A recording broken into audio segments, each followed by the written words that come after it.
দিচ্ছিলাম আমি আর শান্ত ভাই।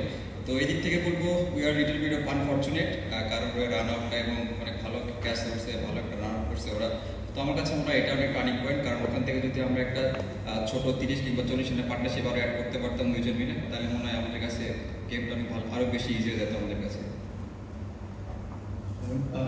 ছোট একটা বিপর্যয়ের কারণে প্রথম ম্যাচে যেটা হলো আর কি আমরা দেখলাম। তো আবারও সেই ম্যাচে একটু ফিরে যাওয়ার কারণ আপনি একটু লম্বা সময় উইকেটে ছিলেন, অন্য ব্যাটসম্যানরা উইকেটে যে আউট হয়েছেন তারাও দেখেছেন সমস্যাটা কি, বাট আপনার এক্সপিরিয়েন্স সবচেয়ে বেশি উইকেট সম্পর্কে লাস্ট ম্যাচে যদি হিসেব করি, সেক্ষেত্রে টিমকে নেক্সট ম্যাচের জন্য আপনার দিক থেকে কোনো অ্যাডভাইস বা আলোচনা, আপনাদের টিম নিয়ে আলোচনা করেছেন, সেখানে আপনার কোনো স্পেশাল কোনো কমেন্ট ছিল কিনা?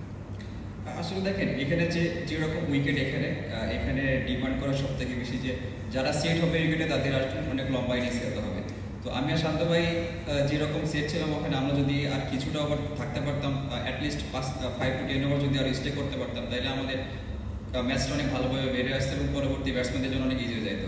আর আমাদের জাস্ট একটা মেসেজ থাকবে সামনের ম্যাচের জন্য, সেটা হলো যে যারা নতুন ব্যাটসম্যান যদি উইকেটে যায় তাদের জন্য একটু ডিফিকাল্ট, একটু সময় নিয়ে ব্যাটিং করা, এবং যারা সেফ থাকবে তাদের শেষ পর্যন্ত খেলার চেষ্টা করতে হবে ম্যাচটাকে না হওয়া পর্যন্ত।